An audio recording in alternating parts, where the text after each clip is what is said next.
I never expected Thanksgiving dinner to feel like a courtroom trial where I was the defendant and my own family served as both jury and executioner.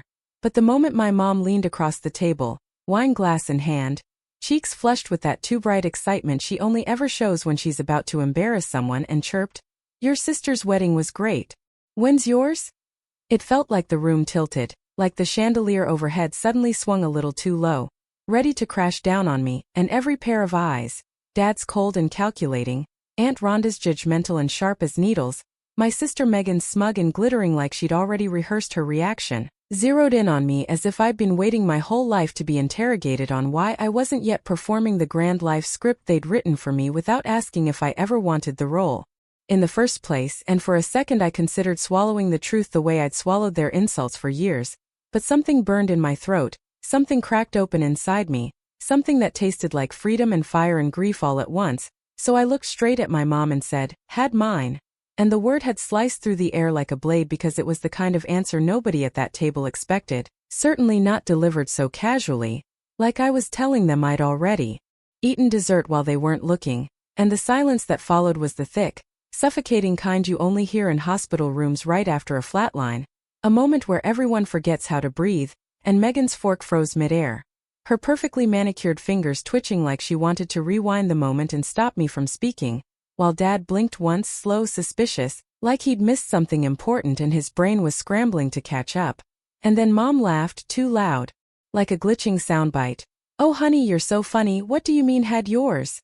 And for the first time all evening I felt myself smiling, not a soft, polite smile, but the kind that comes from finally dropping a weight I'd been carrying for years, because none of them knew, not one person at that table had the slightest clue about the entire life I'd lived behind closed doors, the choices I'd made, the things I'd buried to keep the peace, the storm I'd walked through that had nearly swallowed me whole. And while Mom shifted her chair closer with that hungry curiosity of someone who lives for gossip, I could feel the old wound opening inside me, the one I'd kept stitched shut for years, and suddenly every sound in the room amplified, the clatter of dishes in the kitchen, the hum of the refrigerator, the soft crackling of the candles, and the memory of that courthouse hallway flickered across my mind, fluorescent lights, cold tile, the echo of my footsteps the moment I signed the papers with shaking hands, the moment I ended a marriage nobody knew about because it was easier to disappear into silence than admit I'd failed at something before I even had a chance to succeed. And I felt Thanksgiving dinner slipping away from me and being replaced by that day, that weight, that heartbreak, and still I refused to look away from my mother's eager expression, because if I was finally going to speak this truth, I wasn't going to deliver it like an apology. They weren't entitled to that anymore. "I already got married," I said, voice steady even though I felt like I was standing on the edge of a cliff with wind threatening to push me over. "And I already got divorced." And the gasp that broke out around the table was almost cinematic, a perfect chorus of shock and disbelief, and I watched the emotions flutter across their faces, Mom's confusion hardening into offense, Dad's irritation flaring like he'd just been personally insulted, Aunt Rhonda's nose wrinkling as if divorce was a contagious disease, and Megan, oh Megan, her smirk flickered, faltered, collapsed entirely as if the universe had just rewritten the script she'd been starring in. The one where she was the successful daughter, the golden one, the one who hit every milestone first while I trailed behind her like a shadow she barely tolerated. "You got married?" Mom repeated, voice rising, hand tightening around her wine glass as though she needed something to grip to keep herself from spinning out. And then almost immediately, "Why didn't you tell us?"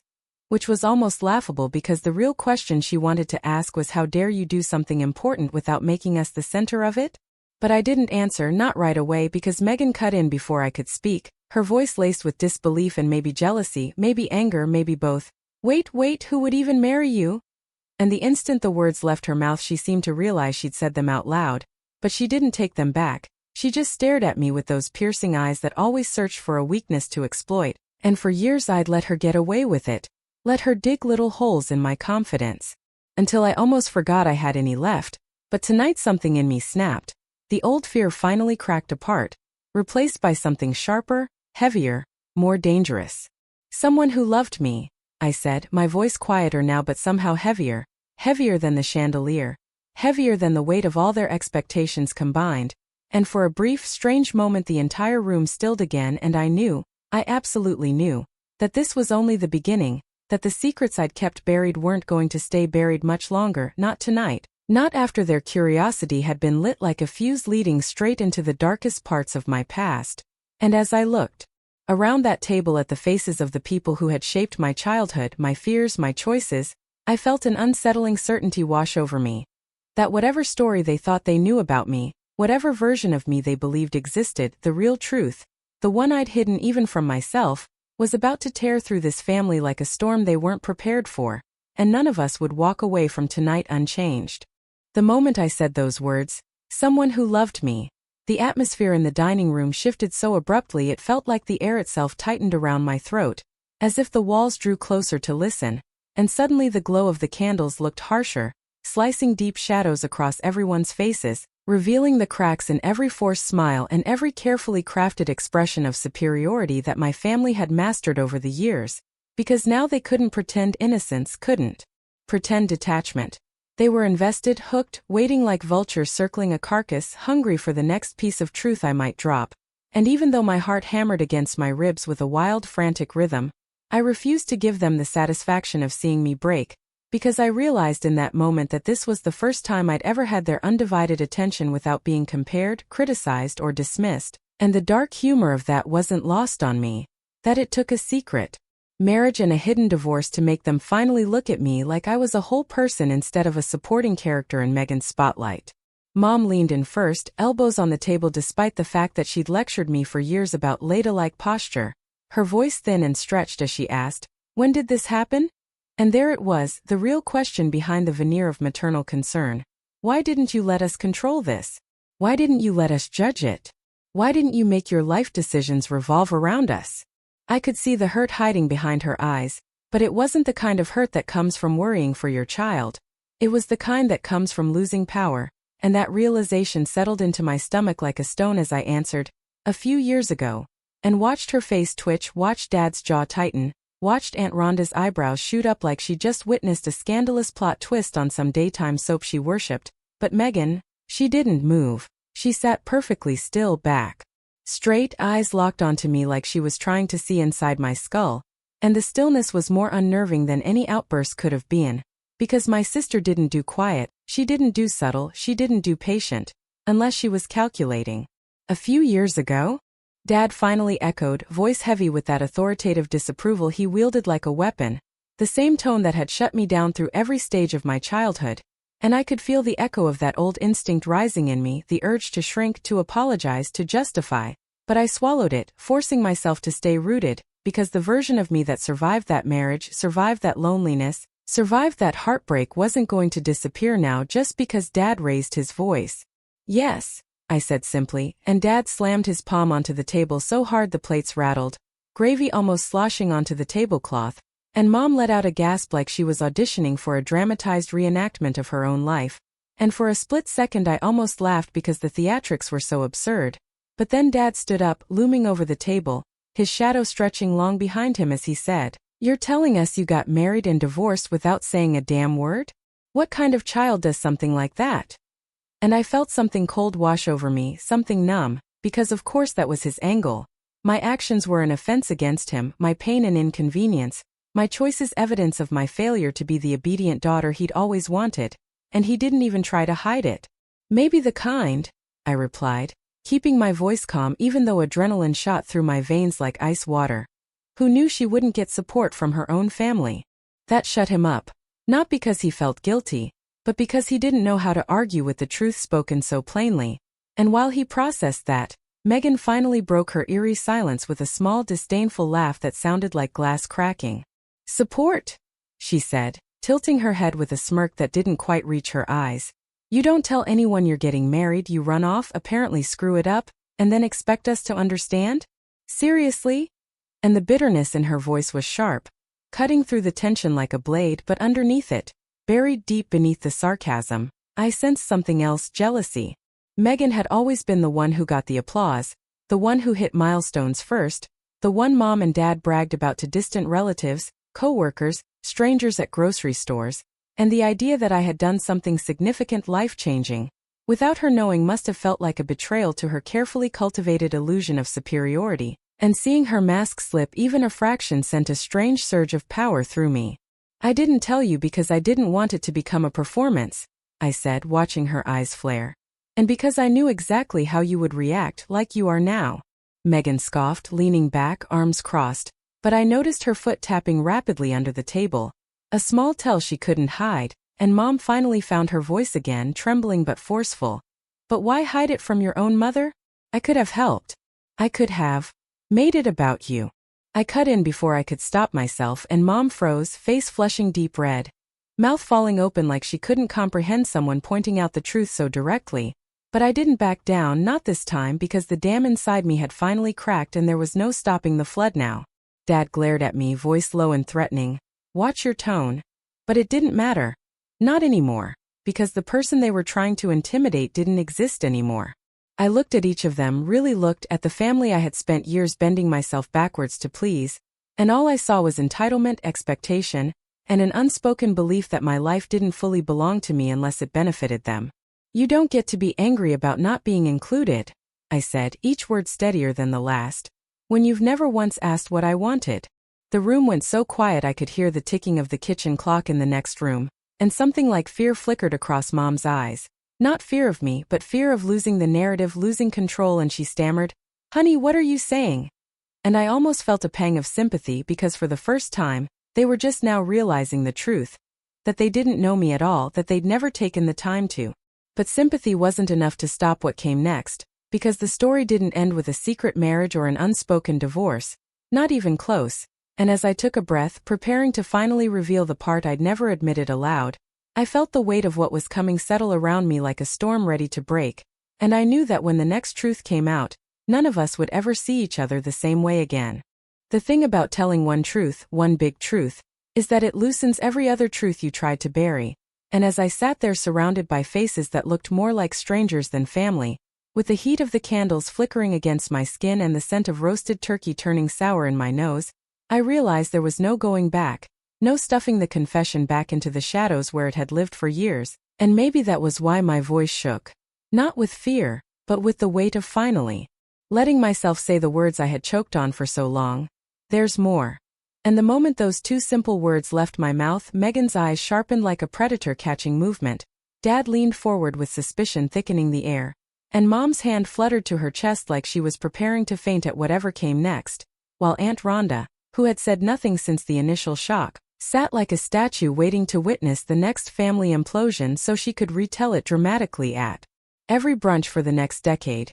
And for a second I hesitated, not because I doubted what I was about to say, but because I wanted to savor that split second of power, that rare moment where the room revolved around me instead of around Megan's accomplishments or Mom's spotlight cravings or Dad's judgments, and then the memory returned with such force that the room blurred for a heartbeat, and suddenly I was back in that tiny apartment kitchen with the peeling linoleum floor, the smell of burnt toast in the air, and the feeling of his hands around mine warm and certain. The day we decided to get married quietly, without witnesses, without announcements, without my family's scrutiny suffocating every decision, and even now I could hear his voice whispering, "We don't need anyone else's approval. Just you and me." And it stabbed something deep inside me because no matter how everything ended, that moment had been real, that love, flawed and fragile and too brief, had been real, and as I came back to the present, to the table where my family waited like prosecutors, I said, "I didn't just get divorced," and I swallowed the ache in my throat, "I lost him."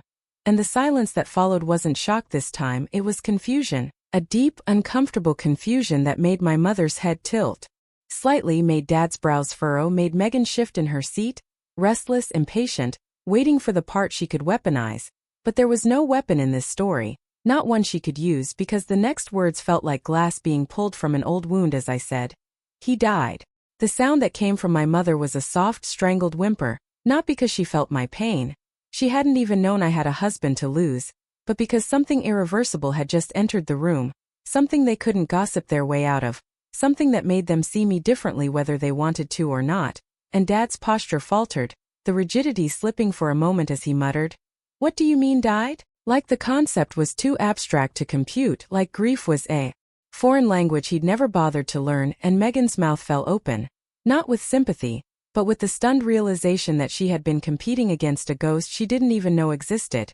And for once she didn't have a script ready, no quip, no jab, just quiet, hollow shock that left her looking almost young, almost vulnerable. But vulnerability from my sister meant danger soon to follow, so before she regained her footing I continued, because stopping now would only give them space to twist the narrative into something small and convenient. He passed away a little over a year after we married, and I could feel my heartbeat in my fingertips as I forced myself to continue. I didn't tell anyone because I couldn't stand the thought of hearing how irresponsible I'd been, or how I should have known better, or how I only had myself to blame for choosing someone you all would have decided wasn't good enough. The truth poured out of me like a dam had burst, unstoppable, uncontrollable, and Mom shook her head as tears pooled in her eyes, not the soft, warm tears of maternal heartbreak, but the panicked, self-centered kind that come from realizing she had missed out on a chance to play the grieving mother-in-law, missed out on orchestrating the tragedy as though it belonged to her, and she whispered, "Why didn't you come to us? We would have helped." And the irony of that nearly made me laugh again because every memory I had told a different story, of her minimizing my feelings, of her turning my struggles into inconveniences, of her making me feel like any emotional need I had was too big, too dramatic, too much. "You would have judged me," I said simply, and Mom's hand froze midair, like she'd been slapped with the truth, and Dad bristled, offended. "We're your family. We deserve to know these things." And something inside me snapped clean in half at that, the entitlement dripping from his voice, the way he framed my grief as something owed to them, something they believed they had a right to consume, and I heard myself say with a calm so icy it shocked even me, "You don't deserve access to the parts of me you've never cared to understand." Dad's face reddened, his lips tightening into a thin, furious line, and Megan suddenly stood up, palms on the table, her voice sharp, cracking under a pressure she didn't even hide. "So what, you go off, get married, and then what?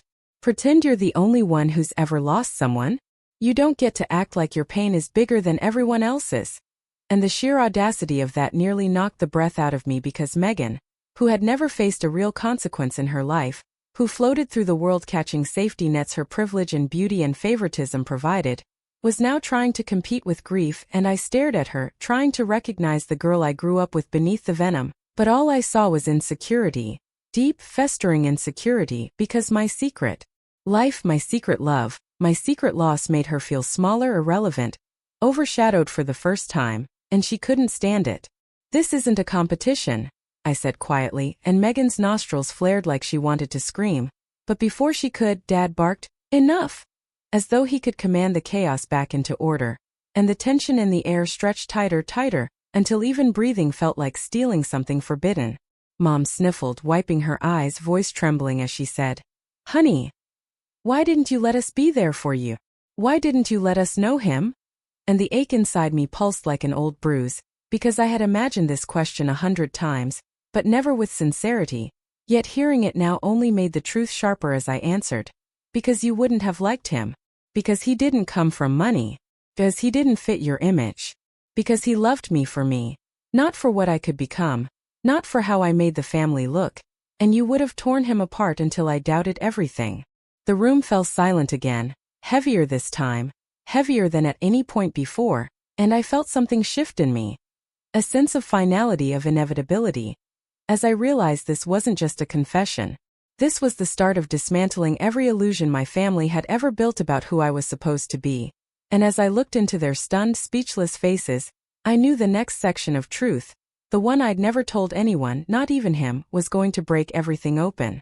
If there was a moment I could pinpoint, the exact second the foundation beneath our family began to crack into a fault line, it was the moment Megan sat back down, too slowly, like her knees had suddenly forgotten how to hold her up, and the room went eerily still, the way a house quiets before a storm tears its roof off, because even though no one spoke, the air was charged with something volatile and dangerous, something that made the hairs rise on my arms, and maybe that's why I hesitated before speaking again, because the next truth wasn't just painful. It was the one that would expose not only my private grief but the darkest corners of our family, the ones years of silence and denial had kept locked away like a skeleton sealed behind a wall, but I could feel every set of eyes on me, watching, waiting, expecting me to shrink under the weight of my own revelations, and the terrifying thing was that a part of me wanted to swallow back the confession, wanted to bow my head and retreat into the familiar role of the overlooked daughter who never disrupted the fragile ecosystem of my family's dysfunction. But the larger part of me, the part that had survived a love I wasn't allowed to celebrate and a loss I wasn't allowed to mourn, refused to go quiet, refused to bury the truth 1 second longer. And so I inhaled slowly, steadying myself, and said the words that had lived like ghosts inside me. There's something else I never told anyone. And the temperature in the room felt like it dropped 10 degrees as the weight of those words landed, and Dad leaned back in his chair, crossing his arms like he was preparing to hear something he'd already decided to disapprove of, while Mom's trembling fingers gripped her napkin so tightly it tore. And Megan watched me with a look I couldn't quite define. Part hunger for drama, part dread, part something brittle and unfamiliar. And then I saw Aunt Rhonda shift for the first time all night, straightening her spine. Like she sensed the shape of what was coming. Because if anyone in the room knew how to sniff out a family secret, it was her. The reason I kept everything hidden, I began, my voice quieter now but every syllable clear, wasn't just because I knew how you'd react to him. It was because I knew how you'd react to me if you knew the full story. And I paused, letting the words settle, watching the puzzles form behind their eyes, and then I said it, finally, painfully, I got pregnant. Mom dropped her fork. It clattered against the plate with a piercing metallic ring that echoed through the room like an alarm, and Dad's eyes widened, not with compassion but with immediate calculation, the kind that told me he was already piecing together timelines, already judging, already deciding how this revelation made him look.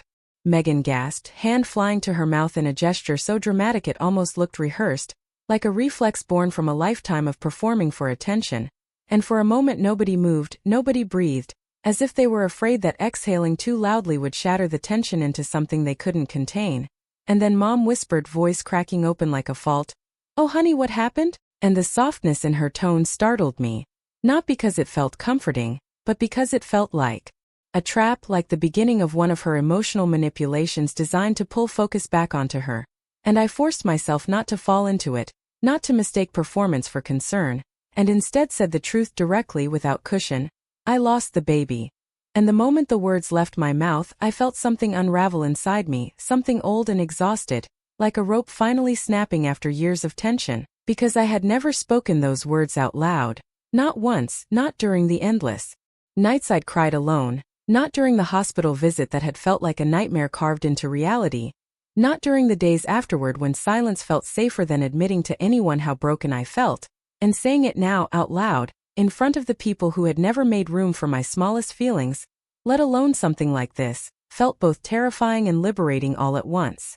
Mom covered her mouth, tears spilling down her cheeks, but they were tears for the tragedy of the story, not for me, and I saw the difference immediately.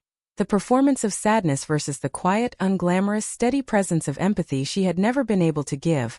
And Dad looked like someone had punched him, though I couldn't tell if it was because he was processing the idea of losing a grandchild or processing the embarrassment that he hadn't known about any of this, that his daughter had lived an entire life outside his control. And Megan stared at me like she was unraveling, like the ground beneath her was cracking open. And in her eyes I saw something I never thought I would, fear. Not for me, not for the baby I'd lost, but for herself, because every milestone she'd flaunted, every achievement she'd used to stay one rung above me on the imaginary family ladder, suddenly felt insignificant compared to the life I had lived without anyone's permission or praise.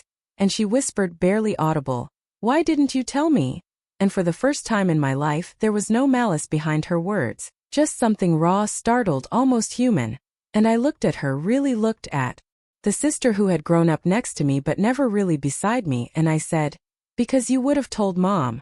Because you would have told Dad. Because nothing stays sacred in this family unless it benefits someone else. Because I needed something, just one thing that was mine." The truth landed like a bomb. Mom's tears slowed, confusion twisting her features as she tried to understand how she had become the villain in a story she didn't even know existed. And Dad's expression hardened into something like defensive anger, and he snapped, "We're your family. You don't get to keep things like that from us." But his voice cracked on the last word, betraying something he didn't want to show, and I met his angry glare head-on. "I didn't know you access to the most painful moment of my life," I said, every word deliberate, steady, final. "And I still don't." And for a moment Dad looked like he might explode, like he might shout or threaten or storm away. But then something strange happened. He didn't. He stayed quiet. Too quiet. And that quiet felt dangerous. Mom reached for me then, her hand trembling, her face softening in a way I'd only ever seen when she wanted to repair her image, not the relationship, and she murmured, "Sweetheart, why didn't you come home? We could have taken care of you, we could have helped you, supported you." And I shook my head because I remembered exactly what coming home had felt like my whole life. Scrutiny, comparison, pressure, disapproval, expectations wrapped in disappointment, and the realization settled over me like a blade, cold and sharp. "I didn't come home because I didn't trust any of you," I said. The silence that followed wasn't fragile. It was furious, trembling, cracking at the edges. And that was when Megan stood again. Slower this time, eyes glossy, jaw tight. And she said something I didn't expect, something that made the entire room shift. It wasn't her fault. Every head turned toward her, mine included. She swallowed hard, looking at Mom, then Dad, then finally at me. And for the first time in my life, her voice wasn't cruel or mocking or competitive. It was small. I knew," she whispered. The room spun. My breath stopped. The world tilted. "What?" I said, barely audible, but I knew she heard it. She closed her eyes, tears slipping free. "I knew you were pregnant." And the floor beneath us didn't just crack, it exploded. The moment Megan said those words, "I knew you were pregnant," it felt like the entire room dropped into a freefall, like gravity suddenly twisted sideways and nothing under my feet was stable anymore. And for a second I just stared at her, waiting for her to take it back, to claim she'd misspoken, to say literally anything that would rewind the moment, because the idea that she had known about the one thing I had guarded like a dying flame was impossible to comprehend. But she didn't flinch, didn't smirk, didn't revel in the drama the way she normally would. Instead she stood frozen, her face pale and eyes shining with something dangerously close to remorse, and the longer she stayed silent, the heavier the truth pressed onto my chest until it felt like my ribs were going to snap. "How?" I finally choked out, because that was the only word that could force its way through the shock tightening around my throat, and Megan swallowed so hard her whole neck trembled, looking anywhere but at Mom or Dad as she said, "I saw the test. In your bathroom. The day I stopped by your apartment." My mind reeled backward, searching frantically through the blur of memories for the exact moment she was talking about, and then it slammed into place. The afternoon 2 years ago when she had shown up unannounced under the guise of being in the neighborhood, wandering my apartment while pretending to compliment my decor. The same day I had been too overwhelmed to hide anything before she arrived, too exhausted to manage the carefully curated version of myself I always presented around my family, and I remembered how she had gone to the bathroom to fix her makeup, how she had stayed in there a suspiciously long time, and how afterward her eyes had seemed knowing. "You never said anything," I whispered, and she winced like the words physically hurt her. "I didn't know what to do," she said weakly. "I thought you'd tell me eventually. I didn't want to pressure you. And I thought you'd want Mom." That last part came out soft, hesitant, as if she was only now realizing how wrong she had been. And something hot, anger, betrayal, disbelief, rose inside me, twisting into something sharp. "You thought I'd want Mom?" I repeated, incredulous, because the idea that Megan, of all people, the one who knew exactly how suffocating our family could be, believed I would willingly share something so fragile with the woman who had turned every vulnerable moment into a spectacle was almost laughable, if it didn't burn so painfully. Megan turned toward Mom then, and the guilt in her expression flickered into something darker, something defensive, and she murmured, "It wasn't my place to tell her." But Mom latched onto the sentence instantly, gasping like she'd been stabbed. "You knew? All this time? You knew your sister was pregnant and you didn't tell me?"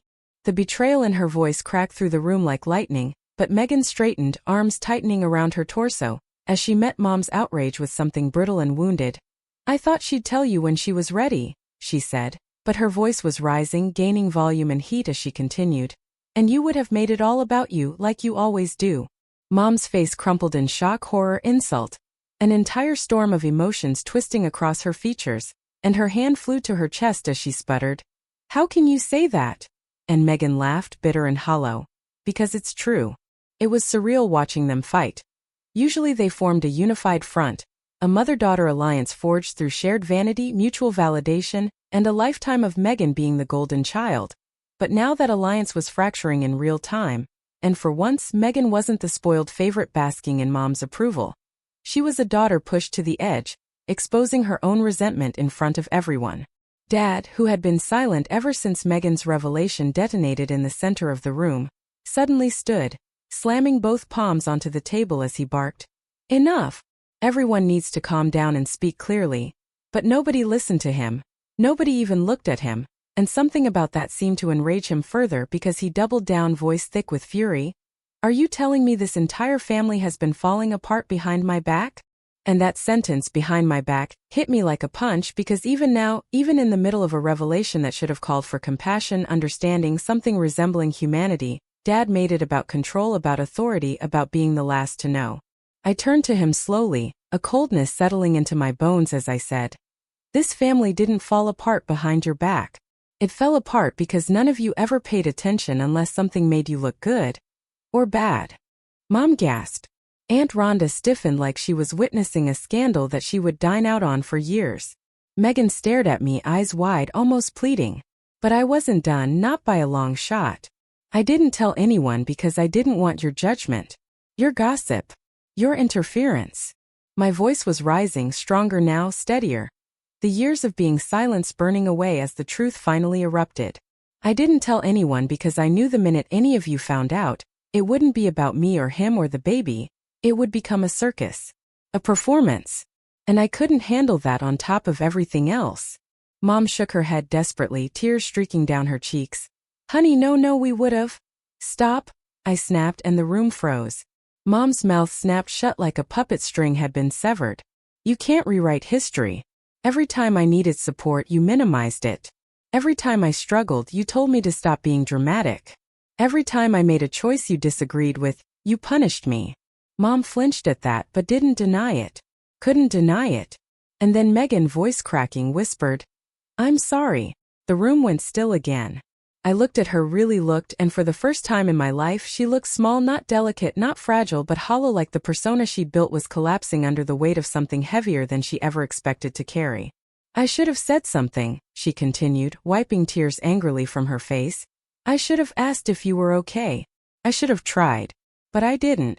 And I don't even know why, except that She cut herself off, but I saw the truth flicker behind her eyes, because she'd been jealous that I had something she didn't. She looked at me with that same expression, torn between regret and resentment, and it made my stomach twist because the truth was bigger than this. Bigger than her silence, bigger than my grief, bigger than our mother's vanity or our father's control.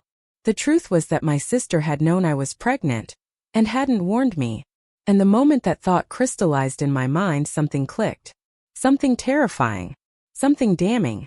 "Megan," I said slowly, my pulse beginning to pound, "when you saw the test, did you tell anyone?" Her eyes widened. Her lips parted. She froze. And that was when I realized she wasn't afraid of me. She was afraid of her answer. For a moment Megan didn't breathe, didn't blink, didn't even twitch, like her entire body had locked up under the weight of a truth she hadn't meant to confront. And that stillness, too sudden, too sharp, sent a cold ripple through me because guilt reacted differently. Guilt was messy, frantic, desperate to fix itself, but this was fear, and fear meant there was something larger buried beneath the silence. "Megan," I repeated, softer but far more dangerous, the kind of softness that made everyone else in the room tense. "Did you tell anyone?" Dad stepped forward as if to place himself between us, but Megan lifted one trembling hand without looking at him.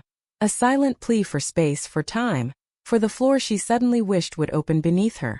Mom, who had been crying openly moments ago, abruptly stopped, her breath hitching as she narrowed her eyes at Megan like she was replaying the entire last 2 years in her head, rearranging memories, examining conversations for cracks she had overlooked, and even Aunt Rhonda leaned forward, predatory curiosity sharpening her features.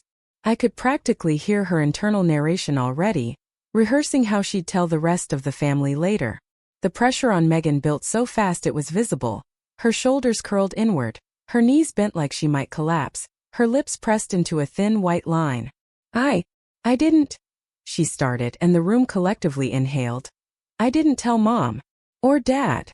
She emphasized the last 2 words quickly, almost urgently, like they were the important part, and alarm jolted through me, because if the people in this room weren't the ones she had told, then who was? My voice dropped into something low and edged. "Then who?" Megan shook her head, tears spilling again. But these weren't the guilty tears from before. They were frantic, panicked, like she was trapped in a maze and every direction led to a dead end. "I thought it didn't matter." she whispered, and my blood went cold. Megan, I said again, but she was spiraling now, words tumbling out in fragments. I didn't know it would turn into anything. I didn't know it would. God, I didn't know it would get him hurt. Everything in my body went still. The pulse behind my ears roared like a wave crashing over me, drowning out every other sound for a full second as her words sank in. Get him hurt. Mom's hand flew to her mouth as if she were physically trying to push the words back in. Dad's face drained of color. And my stomach twisted so violently I thought I might be sick. What do you mean, hurt? I demanded, stepping toward her. Hurt who, Megan? She squeezed her eyes shut, shaking her head harder, like refusing to say it could stop the truth from existing. You have to tell me, I insisted, voice cracking now, not from anger but from fear. A fear so sharp it bordered on physical pain. Who did you tell? She opened her eyes then wide, terrified, shimmering with the kind of regret that could break bone. And in that instant I knew the answer was going to destroy something. Maybe her. Maybe me. Maybe everything. I told? Her voice snagged like the name caught in her throat, and she tried again. I told someone who kept asking about you. Someone who knew you two were close. Someone who noticed when you started pulling away. My breathing quickened. My hands curled into fists. Megan, I said, each word a tremor. Say the name. For the first time since her confession began, she looked directly at me. No walls, no cattiness, no mask, and whispered. I told him. The world lurched. Not metaphorically. Not emotionally. Physically. My legs nearly buckled as the ground shifted under the weight of a name I didn't want spoken. My brother, my little brother, stepped forward like he hadn't understood, like the sentence was incomplete. Him who? He asked, but I already knew. I knew because dread had a shape, a temperature, a pulse, one I'd learned too well. Megan's voice was barely audible. I told Blake. The room erupted without sound. Or maybe my mind just muted everything because the only thing I could hear, pounding like a fist against my skull, was his name. Blake. Blake, who had once been my closest friend. Blake, who had known me better than anyone. Blake, who should have supported me. Blake, who instead became the storm that tore my life apart. My hands trembled as memories crashed into me. His voice raised, his anger sharp, his desperation twisting into obsession. The night everything shattered. Megan was still talking, words tumbling out in a frantic attempt to explain. He asked if you were seeing someone. He said he was worried. He said you'd been distant. I thought he cared. I thought he just wanted to check on you. You told Blake I was pregnant. I whispered, and she flinched like the word pregnant burned her. I didn't know what he'd do, she cried. You didn't know what he'd do? I snapped.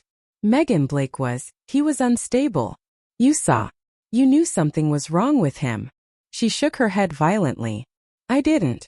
Not then. I didn't understand how bad it was. He hid it from me. From all of us. He didn't hide it, I said, voice trembling with fury. He didn't hide anything. None of you saw it because you didn't want to. Mom gasped.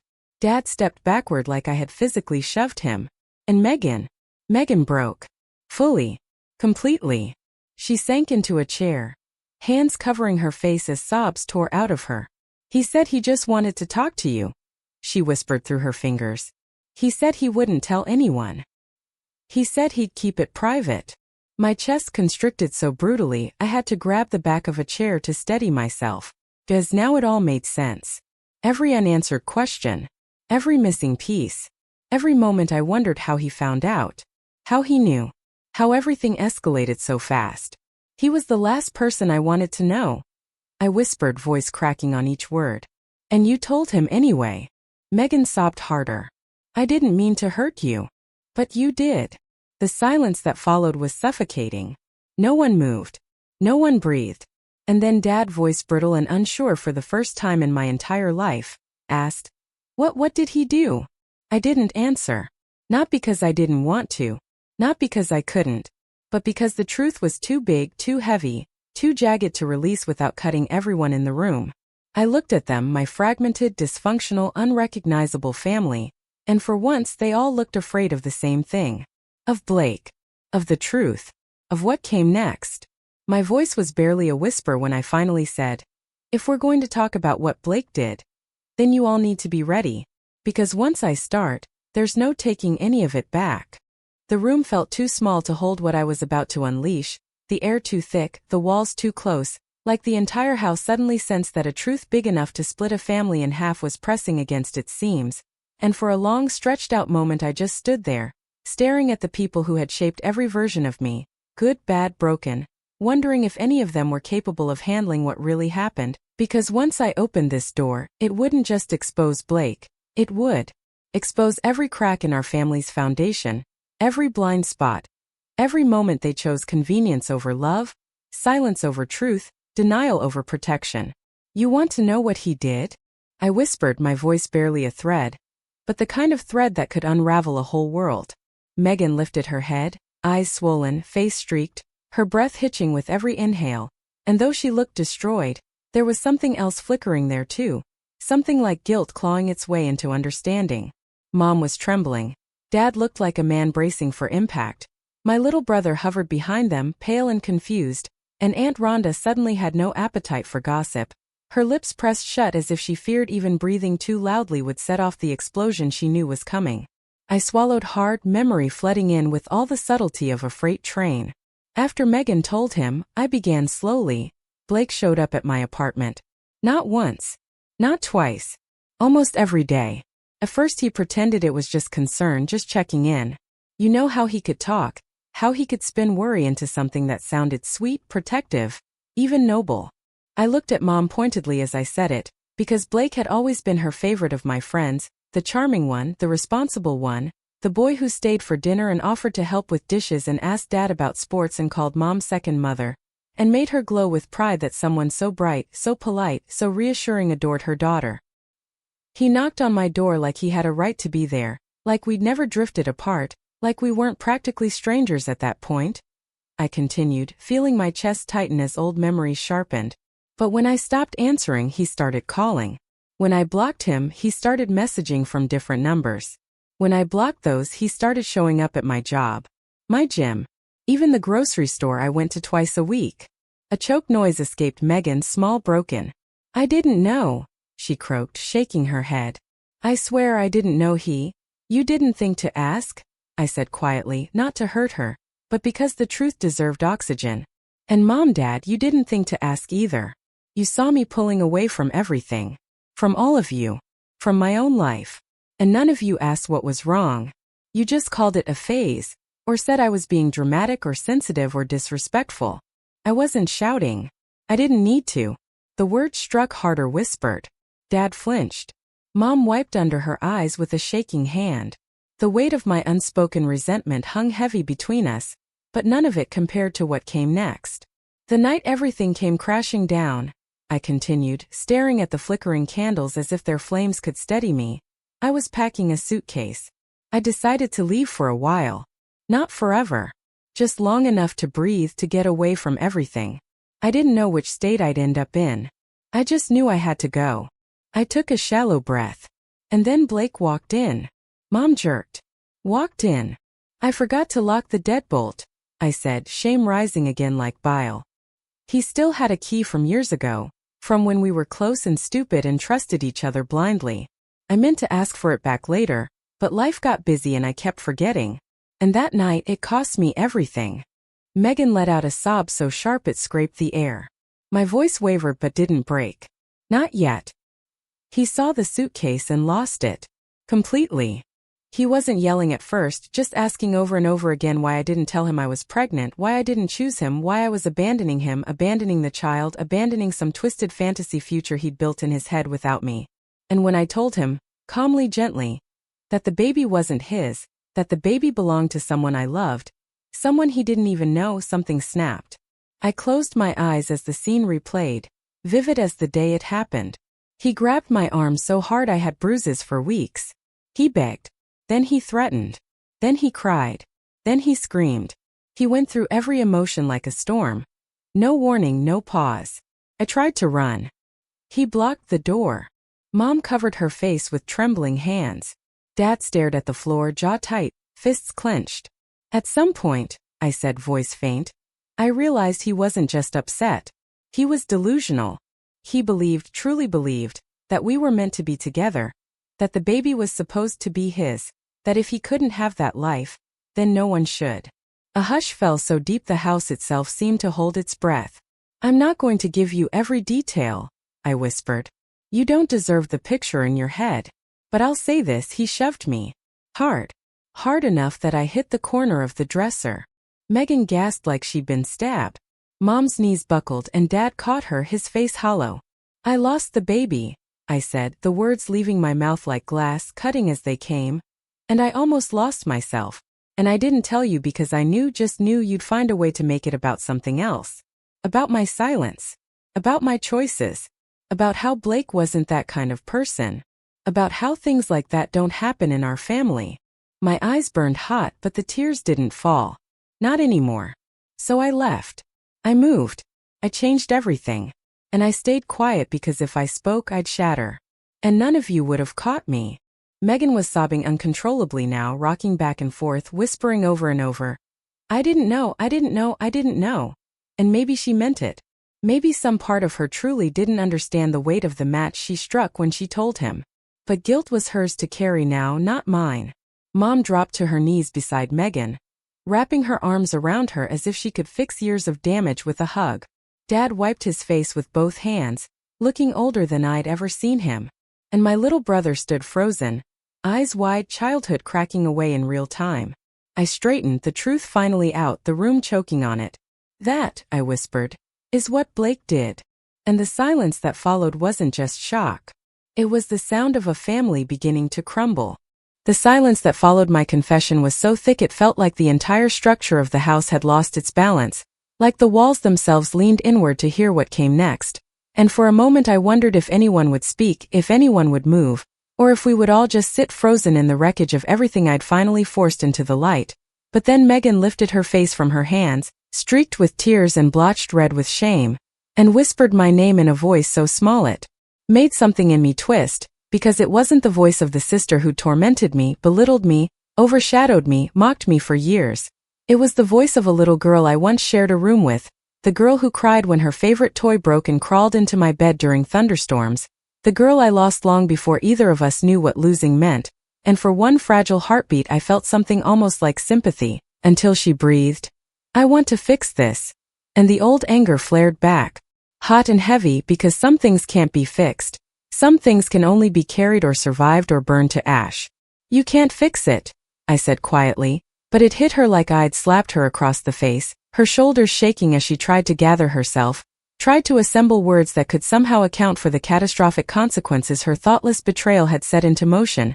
And Mom clung to her like a lifeline, tears dripping from her chin, murmuring nonsense about forgiveness and healing and family sticks together. All the stupid slogans she loved to repeat whenever she wanted something swept under the rug before it ruined her version of our family, the glossy, curated, fictional one she clung to like a security blanket.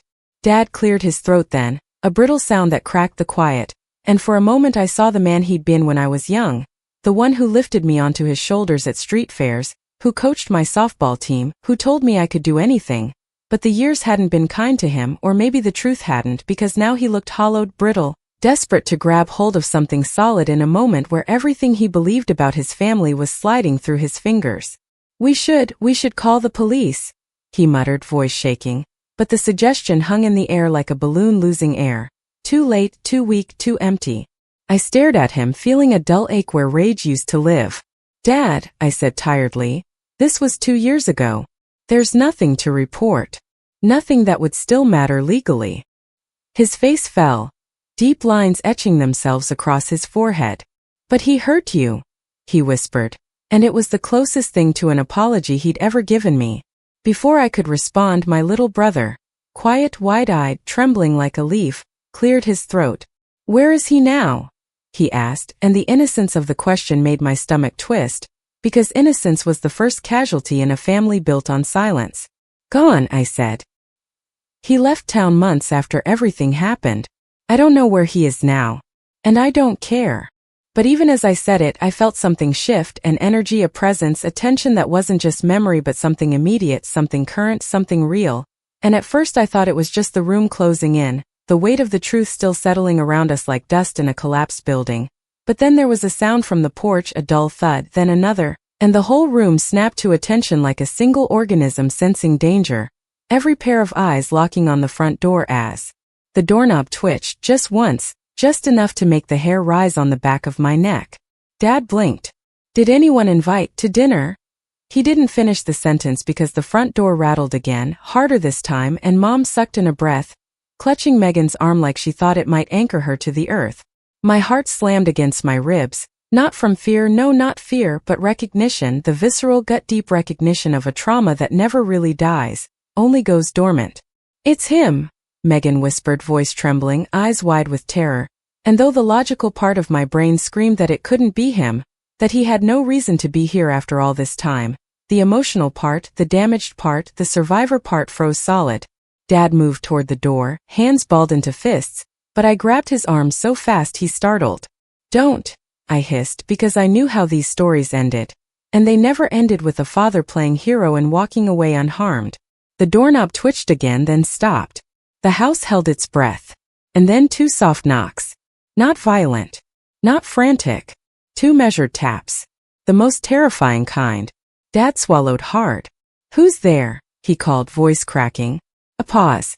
Then a voice, not Blake's, not even close. "Delivery for," rustling of paper.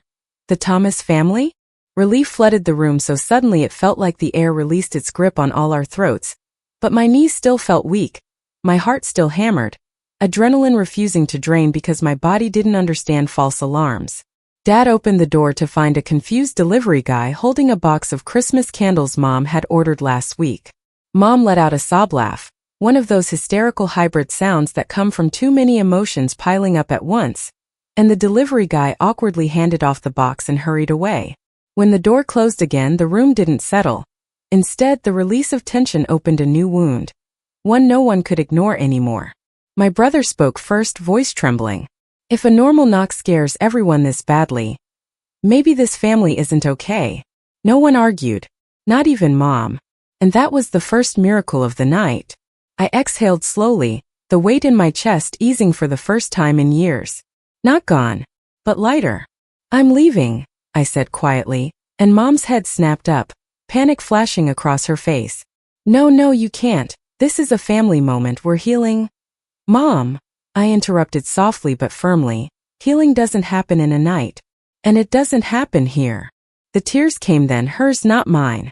Megan clung to her, sobbing harder now, but she didn't reach for me again. Not because she didn't want to, but because she finally understood the distance she created. Dad stepped forward. "Will you come back?" I hesitated, and the room hung on the silence. "When you're ready to hear the rest," I said. "Not the Blake story. The family story." Mom's breath hitched. Dad nodded slowly. Megan covered her face again. And then I walked toward the door, every step feeling like reclaiming a piece of myself I'd abandoned. As I reached for my coat, Mom whispered behind me, "I'm sorry." And even though she'd said it before, this time it sounded real. I opened the door. Cold air rushed in, crisp and bracing. "I know," I said, and stepped outside. The door closed behind me with a quiet click, the kind of sound that marks the end of a chapter. Not the story, just the chapter.